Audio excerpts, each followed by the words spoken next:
বিশ্বজুড়ে সৌরশিল্পের বাজার দখল করার জন্য চলছে তীব্র প্রতিযোগিতা। এ খাতে সরকারের দেওয়া ভর্তুকি অত্যন্ত গুরুত্বপূর্ণ হয়ে দাঁড়িয়েছে, যাকে বলা যেতে পারে প্রাণভোমরা।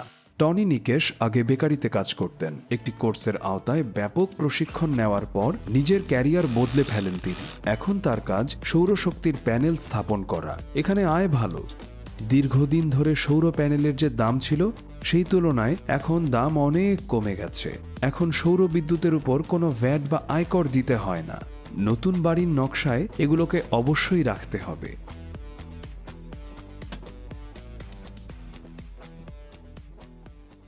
মানুষ এখন নবায়নযোগ্য শক্তি চায়, কারণ বিদ্যুতের দাম আকাশ ছোঁয়া। তাই এ খাতে ব্যবসা খুবই বিকশিত ও প্রসারিত হচ্ছে। তারা এগুলো সোলার প্যানেল বেশি কিনছে, তাই অবশ্যই বাজারে এর চাহিদা বাড়তেই থাকবে।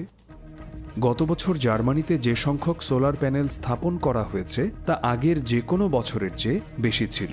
বিদ্যুতের চাহিদার 12% এখন যোগান দেয় সৌরশক্তি। তবে এর একটি নেতিবাচক দিকও রয়েছে। সৌর প্যানেলের প্রায় 90% আমদানি করতে হয় চীন থেকে। এটি কি এর ভোক্তাদের অস্বস্তিতে ফেলে?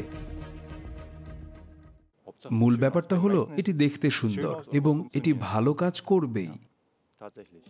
এটা জানা প্রয়োজন যে এসব পণ্য কতটা টেকসই। টিউভি রেইনল্যান্ডের করা পরীক্ষা থেকে জানা গেছে এসব পণ্যের প্রযুক্তিগত যে মান আবশ্যক চীন তা নিশ্চিত করে।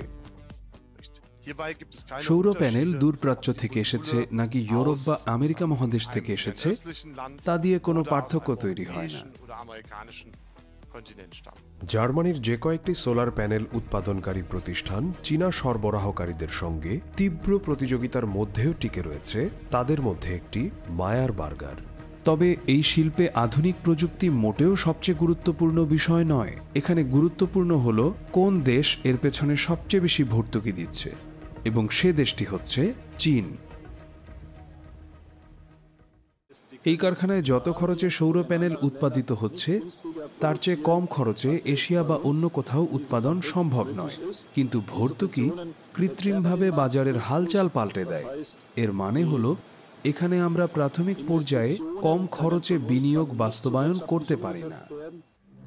এর প্রভাব এখন ভালোভাবেই বুঝতে পারছে মায়ার বার্গার। তাদের যে কারখানাটি চলমান রয়েছে সেটি এখন বন্ধ করে দিতে চাচ্ছেন তারা। যুক্তরাষ্ট্রে নতুন একটি উৎপাদন কেন্দ্র স্থাপন করতে যাচ্ছেন তারা। সেখানকার সরকার 30% ভর্তুকি দিচ্ছে। জার্মানিতে সৌর প্যানেলের উৎপাদন আরও কমে যেতে পারে। রেগেন্সবার্গ এনারিক্স শুধুমাত্র জার্মানিতে উৎপাদিত সৌর প্যানেলই স্থাপন করে। তারা মনে করে দেশি পণ্য স্থাপন খাতেও থাকা উচিত রাষ্ট্রীয় প্রণোদনা।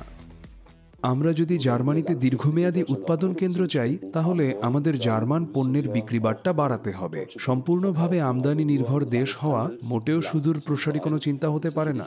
সম্পূর্ণ বিদেশি পণ্যের উপর নির্ভর করে জ্বালানি খাতে এত বড় পরিবর্তন আনা মোটেও সুবিবেচনার কাজ হবে না।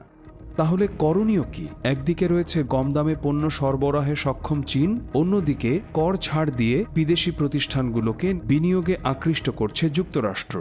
বাণিজ্য প্রতিবন্ধকতা বা কর বাড়ানো এমন সব পদক্ষেপ কোনো কারখানা তৈরিতে মোটেও সহায়তা করবে না। আমাদের দরকার রাজনৈতিক সমর্থন, যাতে করে টিকে থাকার জন্য দেশীয় প্রতিষ্ঠানগুলো তাদের প্রাথমিক পর্যায়ে রাষ্ট্রীয় সহায়তা পেতে পারে। ইউরোপীয় ইউনিয়ন বা বার্লিন থেকে প্রণোদনা না পেলে জার্মানির সৌরশক্তির শিল্পে সুদিন আসার কোনো সম্ভাবনা নেই। বিশ্বজুড়ে সৌরশক্তির এই প্রতিযোগিতা পরবর্তী ধাপে প্রবেশ করতে যাচ্ছে।